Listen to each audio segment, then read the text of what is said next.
All top editors are using Premiere Pro, and it may seem like you should too. In this video, I will compare it to Capcut, and in the end, I'll show you the one reason you should use it over Premiere Pro. I'll tell you all the important information about these editors to choose the right one, so you don't end up paying more money than necessary. Before I tell you the comparison, I need you to understand this thing. So listen to this. Timmy is a 15-year-old boy. His dream is to become rich. He hears about editing being a valuable skill, so he wants to become a freelance YouTube video editor. He's all thrilled that he's going to make a lot of money, so he searches YouTube for the best editor, and everybody's talking about and using Premiere Pro. He starts to think that Premiere Pro is simply the best editor, and it's the only choice. However, the truth is that you don't need it to create viral YouTube videos or edit professional projects. A lot of people will get this wrong. They will think that Capcut, on the other hand, is simply not enough. But let me show you how it really is. Answer this question yourself. How do you plan to edit? You need to think about how you want your video to look. If you need tricks with visual effects, professional color grading, and a lot of green screen use, then Premiere Pro might be the best option. However, if just motions, B-roll clips, and sound effects are enough, then Capcut will do the work here. Because Premiere Pro is a professional editor with many options and settings, it's pretty hard to learn everything from scratch. So if you're a beginner, Capcut is a better choice from this perspective because it's simple and made for beginners. In editing, time is everything. Think about it. How much more time you could put into making the best effects, the best transition, how you could improve your sound design. If you would have more time, your projects would be much higher quality. That way you could earn even more money. So now I will show you the biggest time saver, which both Capcut and Premiere Pro have. As you might have expected, it's AI.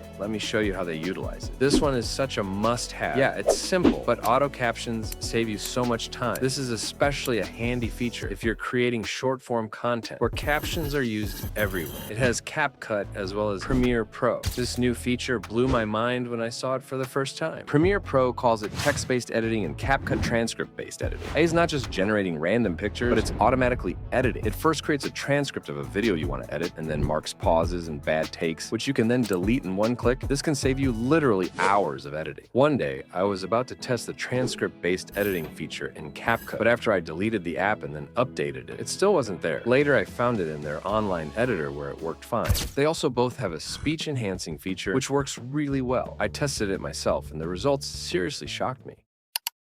I'm gonna go to a dinner tonight. Versus, I'm gonna go to a dinner tonight. now, recording with your phone will still sound professional. I only mentioned the important ones they have in common. There are even more handy features, but that's for another video. As Premiere Pro is under Adobe, it doesn't have all the AI features because sometimes it covers a different software from Adobe. Capcut, on the other hand, took a step further, and even though it's a video editor, it introduced AI features for editing photos. And that's not even the best part, but I'll get to that later. Capcut has a library of features to edit video, image, audio, and text. It offers a variety of features, from voiceover translator to not just image, but even video upscaler. Some of the features might not give the best results, but I'm sure it'll get better over time because it's AI-based. But the best part about all of it is that it's available in Capcut's online editor for free. Link to the editor will be in the description. So anytime you'll need to manipulate with, let's say, an image, just remember Capcut and check the features. When it comes to availability, both of them are available on Windows and Mac, and they have a mobile application, but Capcut has an online version on top. As I've told you in the beginning, Capcut is really underrated, but both of these apps have a lot of tools to edit a professional video. Opposed to Premiere Pro, Capcut lacks the high-end tools like advanced color grading, precise keyframes animations, and more audio editing, but I'll talk about it later. But here's the twist. Most of the time, editors use presets for these things. Capcut works differently, even though you can't import any presets. It has something else. It has transitions, sound effects, graphics, and even stock footage all integrated in the software for free. So this depends on your needs, whether you want professional tools that you can automate with presets like Adobe has, or you're fine with the simple features Capcut has integrated that can still look professional. Here's a comparison.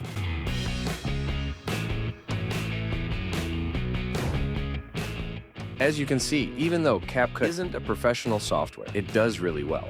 Although Premiere Pro is a high-end editor, it's paid monthly, but you can choose between Capcut's free desktop version and Capcut Pro, which is still cheaper than Premiere Pro. I'll leave the links to Capcut and Premiere Pro in the description. I'm always a bit hesitant when it comes to buying these Pro versions of apps, so let me show you the benefits of Capcut Pro, and you can decide on your own. One of the best things it has is an extended library of all the assets I mentioned earlier. You get more graphics, audio, transitions. This overall saves so much time because you don't have to separately go to the internet and search for it. Instead, you can continue in your workflow. If you work with more people or multiple devices, this feature makes everything easier. CapCut's free version has 5 gigabytes of space in cloud, but the Pro version gives you 100 gigabytes. So now you can share your projects to anyone. I said that CapCut lacks some high-end features, but CapCut Pro actually has color grading options, which are really effective. And as you can see, they're simple to use. Then it has some more video features like blur and camera tracking. You might have different needs and situations, but the main reason why you should choose CapCut over Premiere Pro because it's a simple and fast editor which can create viral videos, and it's for free. Sure, Premiere Pro has professional features, but CapCut also has some AI features Premiere Pro doesn't. And if you're starting out, you wouldn't know how to use the professional features anyway. And if you'll get better at editing, you can either upgrade to CapCut Pro or switch to Premiere Pro as a high-end editor. But if you need a really professional editor because you already have experience, then choose the editor that is popular worldwide and is used by professional film editors in Hollywood or top YouTube creators. CapCut is a well-known video editor, but I think you might not know this photo editor, which is now insanely growing because of how it leverages AI. If you like this video, subscribe so you won't miss another one.